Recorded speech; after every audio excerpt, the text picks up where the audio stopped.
नमस्कार, आप देख रहे हैं मेरा समाचार। मैं हूं आपके साथ भीम दुबे और अभी हम लोग मौजूद हैं मानव सेवा संस्था में, जहां पे हमारे साथ बड़हलगंज के क्षेत्र पंचायत सदस्य हमारे साथ मौजूद हैं।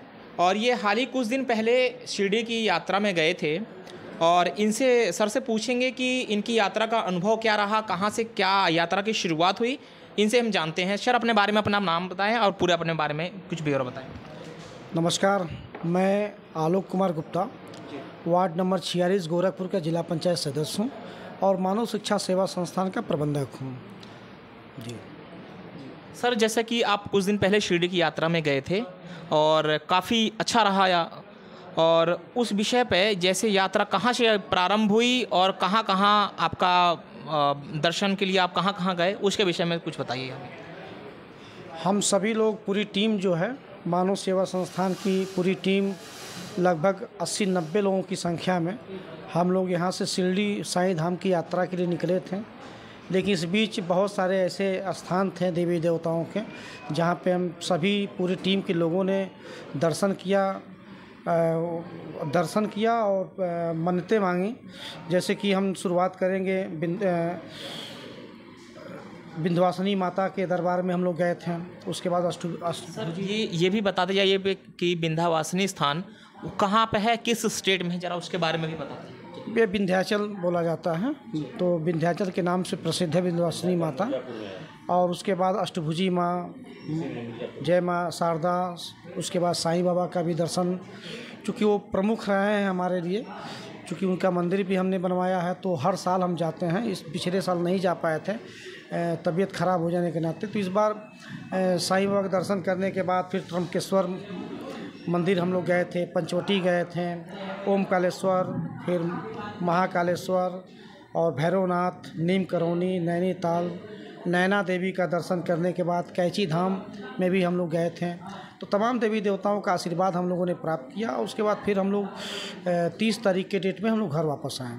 सर, यात्रा के दौरान कुछ ऐसे पल होंगे जिनको आप हमारे चैनल के माध्यम से साझा करना चाहें, कुछ ऐसे? जी, बहुत सारे ऐसे पल रहे हैं जो मैं ज़रूर बताना चाहूँगा आपके चैनल के माध्यम से, जितने भी लोग इस वीडियो को देख रहे हैं, कि ज़िंदगी में इंसान सब कुछ करता है तो एक काम उसको और भी करना चाहिए कि आपके जीवन में सुख या दुख जो भी क्षण आए, एक बार आप साईं बाबा का दर्शन जरूर करने जाइए। क्योंकि साईं बाबा का दर्शन करने वाला हर व्यक्ति अगर दुखों में है तो सुख उसके ऊपर आ ही जाती है, और किसी प्रकार की दिक्कत है तो दिक्कत उससे निश्चित रूप से दूर होती है, जैसे मेरी दूर हुई है। तो मैं तो यही चाहूँगा कि चूँकि लंबा यात्रा था हम लोगों का 15-16 दिनों का, तो 15-16 दिनों के दिनों में जहाँ जहाँ जो रूट पे जिन जिन देवी देवताओं का स्थान मिला, हम लोगों ने दर्शन किया। विशेष रूप से हम लोग शिरडी साईं धाम के लिए ही गए थे।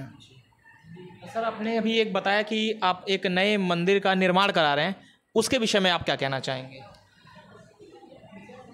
पूरा हिंदुस्तान इस समय राममयी है और हम योगी जी और मोदी जी के कर कमलों द्वारा जो कार्य इस उत्तर प्रदेश में किए गए हैं राम मंदिर को लेकर विशेष तौर पे, उन्हीं से हमने प्रेरणा लिया और हमने भी अपने साईं बाबा मंदिर के इस दरबार में, इस अगल बगल जो भी हमारा जगह खाली था, वहाँ पे हमने राम मंदिर का स्थापना करवाया और उसी का निर्माण चल रहा है और प्रगति अभी भी चल रही है, निर्माण कार्य चल रहे हैं। बहुत जल्द काम संपन्न हो जाएगा पूरी तरीके से, और लोग नज़दीक में जो लोग दर्शन करना चाहेंगे रामलला का, साईं बाबा का या गणेश जी का, वो आप करीब में ही दर्शन कर लेंगे बड़हलगंज साईं खड़ेसरी में, साईं धाम में।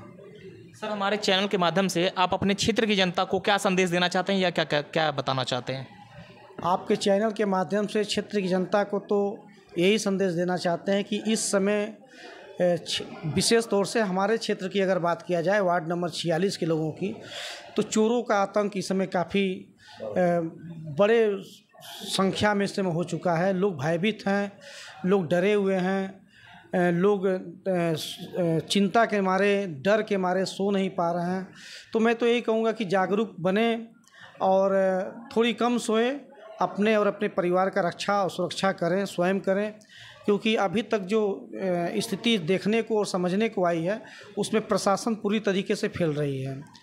तो अगर प्रशासन पूरी तरीके से फेल नहीं रही होती तो आज भी हमारे क्षेत्र की जनता चैन की नींद सो पाती, लेकिन प्रशासन के फेल होने की वजह से क्षेत्र की जनता चैन से सो नहीं पा रही है। फिर भी आप लोग जागरूक रहें और एक दूसरे को जागरूक करते रहें, और वो क्या बोला जाता है कि जागते रहो का नारा हमेशा लगाते रहें, ताकि जीवन में ये नारा आगे भी काम आता रहेगा हमारे लिए और अपने जीवन के लिए। वाले जागते रहो, सोने वाले जागते रहें, ये रात का नारा। जैसा कि आप लोगों ने देखा, सर हाल ही कुछ दिनों पहले गए थे और सर की यात्रा जो साझा किए हैं, सर ने ये भी आप लोगों से निवेदन किया कि एक बार शिरडी के दर्शन करके आएँ। हो सकता है जो भी आपकी मनोकामना पूरी हो तो आपको आपकी आस्था जो है उसके प्रति कुछ अलग ही हो जाए। और सर ने अपने बारे में और आप लोगों को आपकी सेफ्टी के बारे में सर ने बताया कि जागरूक रहें और अनजान व्यक्तियों से दूर रहें, जैसे कि चोरी की घटनाएं आपके क्षेत्र में बहुत ज़्यादा हो रही है। हमारे साथ एक और सर हैं, उनसे पूछते हैं वो क्या कहना चाहेंगे इस विषय पर। चोरी तो हो रही है और गांव वाले प्रशासन ने गांव मीटिंग करके लोगों को जागरूक भी किया है, लेकिन प्रशासन के कहने और अपने जागरूक होने में अंतर है। और गांव में हम देख रहे हैं, क्षेत्र में घूमते हैं तो हम लोग देख भी रहे हैं, हर गांव में बच्चे चाहे बड़े सब लोग टोलियां बना के रात को जाग भी रहे हैं। और कई जगह यह भी सुनने में आ रहा है, वैसे मैं कंफर्म नहीं हूं कि पकड़े गए कि नहीं पकड़े गए, लेकिन सुनने में आ रहा है फेसबुक के माध्यम से या किसी भी माध्यम से कि कुछ चोर पकड़े गए हैं। लेकिन अब भी जागरूक होने की ज़रूरत है। हाँ, जनता को मैं यही कहना चाहता हूँ। ऐसा क्या जनता को आप कहना चाहेंगे कि जिससे कि उनका बचाव हो सके? अपना बचाव आदमी स्वयं कर सकता है अगर थोड़ा सा जागरूक हो तो। जैसे कि रात में टोली बना के अलग अलग गांव में घूमना और एक गांव का दूसरे गांव से आपस में सामंजस्य बैठाना, हाँ, सूचनाओं का आदान प्रदान करना। कोई भी अप्रिय चीज़ या अन्य ऐसे भी लोग नज़र आएँ, हाँ, जो पहचान में ना हो, हाँ, संदिग्ध हो, तो प्रशासन को सूचना करना, या यही सब छोटी छोटी चीज़ें हैं जो आदमी अगर कर ले तो हाँ, इससे बचा जा सकता है। जी सर बताएं। संदिग्ध परिस्थितियों में अगर ऐसे लोग आते हैं, उनके लिए किनको आगाह किया जाए, किनको बताया जाए, जिससे समस्त ग्रामवासी या समस्त अगल बगल के लोग सुरक्षित रह सकें। देखिए, जब मोदी जी की सरकार बनी थी तो उन्होंने पहला जो है कदम उठाया था कि लगभग सभी लोगों का उन्होंने बैंकों में खाता खुलवाया था। और आज कहीं न कहीं चोरों के आतंक से हमारे यशस्वी प्रधानमंत्री नरेंद्र मोदी जी का वो बात कहीं न कहीं मुझे लग रहा है सही जगह पे वो निशाना उन्होंने लगाया था कि अगर आम जनता का खाता बैंकों में खुल जाए तो आप बैंक के द्वारा अपने पैसे का लेन देन कर सकते हैं। बैंकों में लॉकरों की सुविधा है, आप लॉकरों के द्वारा अपने जेवर जवाहरात, सोना चांदी जो भी आप घर में रखते हैं वो अपने बैंक के लॉकरों में रख सकते हैं। अगर आप के घर में कैश नहीं रहेगा, आपके घर में सोना चांदी नहीं रहेगा, उसका प्रयोग आप बैंकों के द्वारा करेंगे, लॉकरों का उपयोग करेंगे, यूज करेंगे, तो जब आपके घर में कुछ रहेगा ही नहीं तो निश्चित है कि कहीं न कहीं से भी कोई ऐसी सूचना जाएगी नहीं कि आपके घर में पैसा है या सोना चांदी है। और अब तक जो चोरी हुई है, जो अब तक जो सुनने को मिला है, वो ज़्यादातर केवल पैसे को, रुपए को और सोना चांदी को ही लोग निशाना बना रहे हैं। तो मोदी जी का जो सपना था कि हर बैंक में हर इंसान का खाता खुले और बैंक द्वारा लेन देन करे, तो ये कहीं न कहीं बहुत सटीक और सही साबित हो रहा है।